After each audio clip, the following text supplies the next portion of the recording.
안녕하세요. 역사랑 동아시아사입니다. 이번 시간에는 제국주의에 맞서 전개가 된 한국과 중국의 민족운동인 3.1운동과 5.4운동에 대해서 배워보도록 하겠습니다. 이번 수업의 목차는 수업 주제와 마찬가지로 첫 번째는 우리나라의 3.1운동에 대해서 배워본 다음에 두 번째는 중국의 5.4운동을 순으로 수업을 진행해 보도록 할게요. 먼저 우리나라의 3.1운동입니다. 이 3.1운동이 발생하게 된 배경에는 국내적 배경과 국외적 배경으로 나눌 수 있거든요. 먼저 국내적 배경의 첫 번째입니다.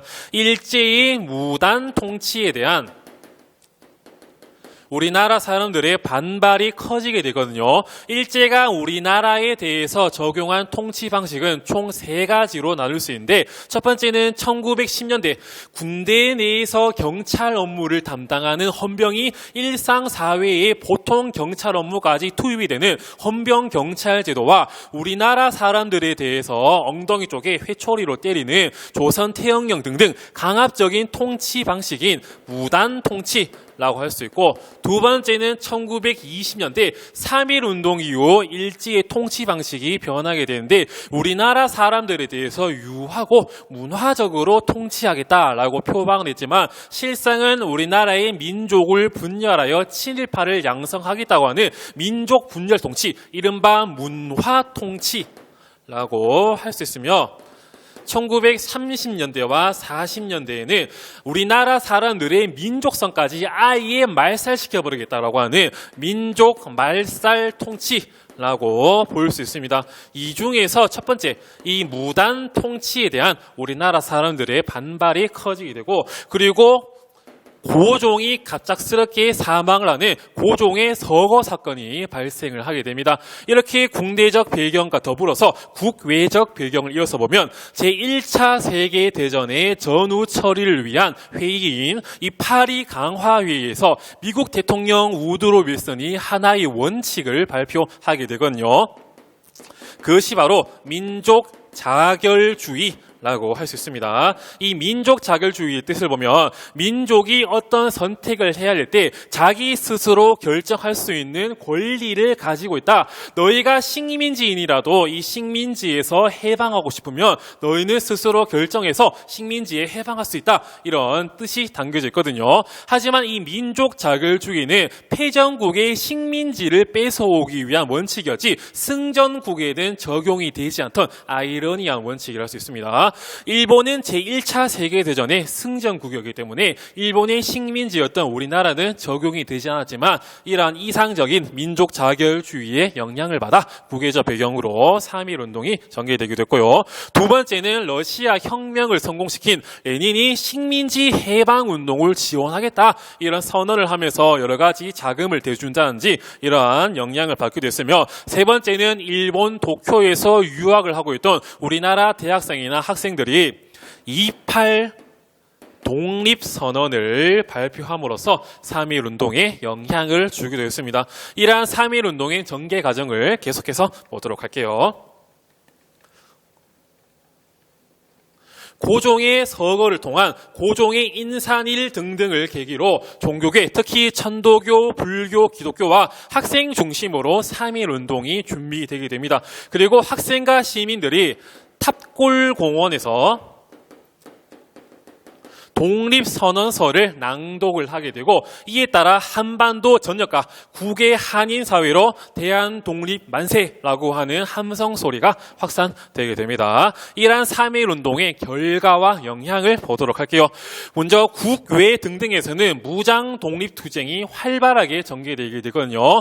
이러한 3.1운동과 같이 평화적인 방법으로는 독립을 쟁취할 수 없다라는 생각의 하에 총을 들고 독립을 쟁취하자 무장 독립투쟁이 전개되게 되고, 1920년에는 홍범도의 대함 독립군 등등이 봉오동에서 일본군에 맞서 싸운 결과 큰 승리를 거두게 되고, 이어서 청산리에서도 홍범도의 대한 독립군, 그리고 김자진의 북로 군정서 등등이 일본군과 싸운 결과 큰 승리를 거두게 됐습니다. 그리고 1919년 만주에서 김원봉 등등이 주도해서 만든 이열단, 그리고 1931년 김구 등등이 만든 한인 애국단의 활동도 나타나게 됩니다. 이 의열단과 한인 애국단은 요인을 암살한다든지 아니면 일제기관을 파괴하기 위한 목적으로 만들어진 단체라고 할 수 있는데, 이 의열단은 김원봉을 필두로 해서 나석주, 김상옥 등등 분들이 활동을 하게 됐으며, 한인 애국당에는 이봉창, 윤봉길 의사가 크게 활동을 하게 됐습니다. 이어서 결과와 영향을 계속해서 보도록 할게요. 그리고 일제가 무단 통치라고 하는 통치 방식에서 이 문화 통치로 통치 방식을 바꾸게 됩니다. 일본 사람들이 일제가 우리나라에 대해서 강압적으로 통치를 하니까 크게 반발이 일어나게 되고, 이러한 사람들을 잠재우기 위해 우리는 너희를 유하고 문화적으로 통치하겠다라고 표방을 하게 됐으며, 그리고 국제사회의 여론을 인식한 일본이 이에 대해서 눈치를 본 결과 문화 통치로 바꾸게 됐습니다. 그리고 3.1운동 이후에는 사회주의 사상의 확산으로 민족운동 세력이 분화되게 되거든요. 민족주의와 이 사회주의 세력으로 나뉘게 되는데, 이 민족주의 진영에는 우리나라의 물산을 장려하자고 하는 물산장려운동, 밀리대학 설립운동, 문맹 퇴치운동 등등 실력을 양성하여 독립을 쟁취하자라고 하는 실력 양성운동을 전개하기도 하고, 사회주의 진영에서는 농민 노동운동을 주도하게 됩니다. 이렇게 민족운동 세력이 나뉘게 되니까 이러한 민족을 하나로 합쳐보자라고 하는 민족 유일당 운동이 국내에서 전개되게 되고, 이 결과 1927년 이 신간회라고 하는 단체가 결성되게 되거든요. 이 신간회의 강령은 3가지로 구성되어 있는데, 첫 번째는 우리는 정치적, 경제적 각성을 촉진한다. 두 번째는 우리는 단결을 공고히 한다. 세 번째는 우리는 기회주의자를 일체 부인한다 라는 강령을 띠고 있었으며, 이 단체의 의의를 봤을 때 일제강점기야 최대 규모의 합법적인 항일운동단체라는 의의를 갖기도 합니다. 그리고 1919년 대한민국 임시정부가 수립을 하게 되거든요. 이런 3.1 운동이 막 산지에서 막 일어나게 되고 통일된 지도부가 없었기 때문에 나중에 3.1 운동과 같이 제2의 독립운동이 크게 발생했을 때 이러한 독립운동을 이끌어보자 통일된 지도부의 필요성을 느끼는 사람들이 이 대한민국 임시정부를 수립을 하게 되고, 한성정부의 법통을 계승하고 위치는 상하이 두고 외교 독립운동에 나서게 되거든요. 임시정부에 대해서 계속해서 보면 이들은 비밀 행정 조직이자 임시정부와 국내를 연락하기 위한 연락망인 연통제,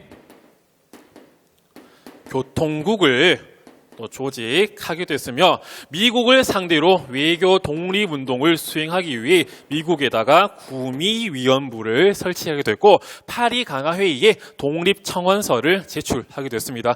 이러한 대한민국 임시정부의 초대 대통령은 이승만이라고 할 수 있으며 국무총리는 이동휘라고 할 수 있습니다. 이러한 3.1 운동의 결과와 영향을 받고 이제 주제를 넘어서서 중국의 5.4 운동을 이어서 보도록 하겠습니다.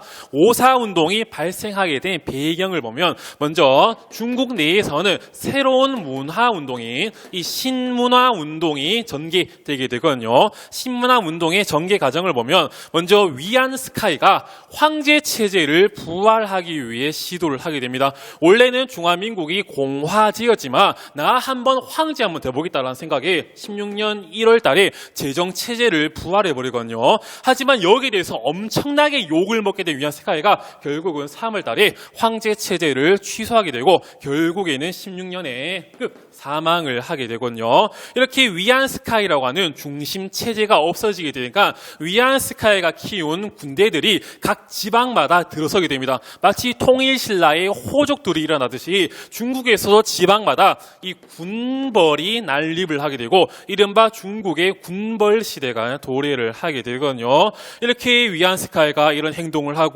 군벌이 난립하게 되니까 천두슈, 우리나라 말로 진독수 등등이 왜 이렇게 공화제가 잘 이루어지지 못하고 세상이 혼란해질까라고 고민을 하게 된 결과 이 모든 원인은 바로 전통적인 유교 사상 때문이다라고 원인을 진단하게 되거든요. 이 유교 사상에는 황제 체제, 즉 왕체제를 옹호하고 왕에 대한 충성을 강조하기 때문에 이러한 유교 사상 때문이다. 그러므로 이러한 유교 사상의 퇴행적이고 보수적이고 노예적인 사상에 벗어나자라고 하면서 유교 사상을 비판하게 되거든요. 이러한 사상이 잘 담겨있는 책이 바로 신청년이라고 하는 잡지라고 할 수 있습니다. 이 신청년은 1915년 맨 처음에는 청년 잡지라고 하는 이름으로 발간이 되었지만 나중에는 신청년으로 이름을 바꾸고 발행하게 되고 이 안에서는 유교 사상을 비판하고 서양의 민주주의와 과학을 수용함으로써 중국을 발전시키자라고 말을 하게 되고 이러한 신청년 그리고 신문화 운동이 당시 중국 청년들에게 엄청난 지지를 받게 되거든요. 그리고 계속해서 배경을 보면 베이징 정부가 일본의 지난 시간에 배웠던 21개조 요구의 대부분을 수용을 하게 됩니다. 그리고 이어서 파리 강화회의에서 산둥반도의 이권이 일본에게 넘어가 버리는 사건이 발생하게 되자 이것이 또 5.4 운동의 배경으로 작용을 하게 되고 그리고 우리나라의 3.1 운동에 영향을 받기도 했습니다. 이러한 배경 등을 통해 드디어 중국에서 1919년 5월 4일 날 5.4 운동이 전개되게 됩니다. 전개 과정을 보면 먼저 베이징 대학 학생들을 중심으로 대규모 항의 시위가 전개되게 되거든요. 이들이 항의 시위를 할 때 내걸었던 구호가 먼저 21개조 요구안을 철폐해라. 그리고 산둥반도의 이권과 권익을 반환해라. 그리고 베르사유 조약의 조인을 거부하자. 이러한 것과 관련된 매국노를 처벌하자 이런 구호를 내세우게 되거든요. 이때 베이징 정부는 이러한 시위를 탄압을 하게 됩니다. 이거 상식으로 하세요. 이거는 교양으로 하시면 되겠거든요. 위안 스카이가 사망하고 난 다음에 아니파의 단기서라고 하는 인물이 이 베이징 정부를 장악하게 되는데 이때 단기서 등등의 베이징 정부가 일본으로부터 많은 돈을 먹게 되거든요. 그렇기 때문에 이러한 시위를 탄압을 했다. 이런 교양으로 하시면 되겠고 상식이 아닙니다. 교양이에요. 그리고 시위가 전국적으로 이렇게 확산되게 되자 나중에는 상인, 노동자도 이 5.4 운동에 가담을 하게 됩니다. 이러한 5.4 운동의 결과를 보면 5.4 운동의 영향을 받고 굴복한 베이징 정부가 결국에는 파리 강화회의의 대표적인 조약인 이 베르사유 조약의 조인을 거부하게 되는 결과를 이끌어내기도 했고요. 5.4 운동의 의의를 보면 이 5.4 운동은 반봉건 운동이자 반군벌 운동이고 반제국주의 운동이다라고 할 수 있습니다. 이 반봉건 운동인 이유는 이 운동이 그 이전 신문화 운동에 영향을 받았기 때문에 전통적인 문화에 대한 비판을 가하게 됐고 그리고 군벌 세력에 대해서 비판하게 됐으며 일본 등등의 열강들에도 반대했던 반제국주의 성향을 가졌기 때문에 반봉건, 반군벌, 반제국주의 운동이라고 할 수 있으며 중국 민중이 주권자의 권리를 요구해 이를 자신의 힘으로 달성 및 지키려고 한 움직임이라 할 수 있고 나중에는 순원이 중국 혁명당을 1919년 중국 국민당으로 개편하게 됐고 1921년 천두슈 등등이 중국 공산당을 결성하는 데 영향을 주기도 했던 5.4 운동이기도 했습니다. 자, 이번 시간에는 우리나라와 중국의 대표적인 민족 운동인 3.1 운동과 5.4 운동에 대해서 배워봤고요. 이번 수업도 열심히 들어주셔서 감사합니다.